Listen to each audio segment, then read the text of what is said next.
Olá, caríssimo telespectador da Rede Século XXI, obrigado pela sua audiência. Cá estamos para dar continuidade à nossa catequese sobre a quarta e última grande parte do Catecismo da Igreja Católica, a oração na vida cristã, programa sob a responsabilidade do Ordinariado Militar do Brasil. Oração de intercessão, quando pedimos pelos outros, é uma das modalidades de oração. Até agora já analisamos com o Catecismo da Igreja Católica oração de bendição, oração de adoração, oração de súplica, e estamos tratando da oração de intercessão. No programa anterior, fizemos uma pergunta: qual o limite? Ou seja, há determinadas pessoas por quem não devemos rezar ou devemos rezar por todas? E respondemos com a 1 Timóteo, capítulo 2, versículos de 1 a 2. São Paulo diz que devemos rezar por todos os homens, pelos reis, pelas autoridades, pelos que são constituídos em dignidade, porque isso é bom e agradável a Deus, que quer que todos se salvem e cheguem ao conhecimento da verdade. É o texto clássico, rezamos por todos. Agora, uma particular categoria de pessoas por quem devemos rezar. E isso não é fácil. É somente para aqueles que foram lavados pelo sangue de Cristo e que verdadeiramente perdoaram. Rezar pelos que nos perseguem. São Paulo, em Romanos 12, 14, fala de abençoar. Não fala de interceder, mas é lógico que, por analogia, o que se aplica à bênção, e quem abençoa uma pessoa, invoca em favor dela a bênção de Deus, o favor de Deus. Portanto, ela deseja o bem para aquela pessoa. E lógico, por analogia, a oração de intercessão se identifica com esse preceito do apóstolo. Vamos ao texto e depois teçamos alguns comentários. Romanos 12, 14. Abençoai os que vos perseguem. Abençoai-os e não praguejeis.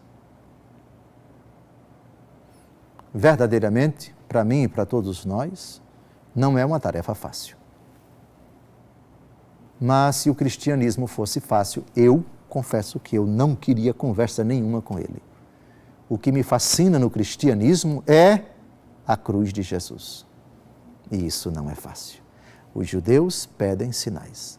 Os pagãos pedem sabedoria. Nós, porém, pregamos Cristo crucificado, escândalo para os judeus, loucura para os pagãos, mas para aqueles que creem, quer judeus, quer pagãos, é poder, é sabedoria de Deus. 1 aos Coríntios, capítulo 1, de 29 em diante. Sim, é difícil, é uma tarefa dolorosa. Sem, porém, o auxílio da graça de Deus, não conseguimos jamais isto. Foi Jesus quem disse: sem mim nada podeis fazer. E o mesmo que disse isso, disse também: aprendei de mim. É na cruz exatamente que nós aprendemos a perdoar. Pai, perdoai-lhes, eles não sabem o que fazem.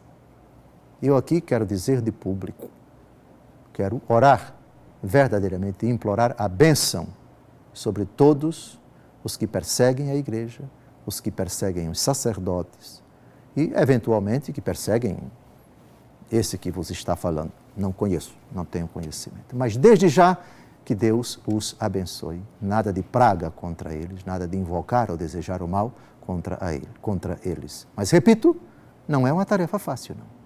Só a graça de Deus. Portanto, também esses que perseguem a igreja são objeto da nossa solicitude. Abençoai-o, Senhor.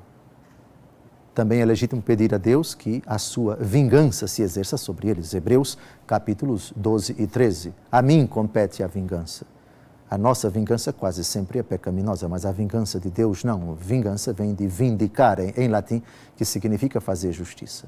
Não peca quem pede a Deus que faça a sua justiça, ou seja, que se vingue, porque a vingança de Deus não é injusta, a vingança de Deus não peca contra a caridade, a vingança de Deus é a expressão da sua misericórdia que paga a cada um de acordo com a justiça do próprio Deus.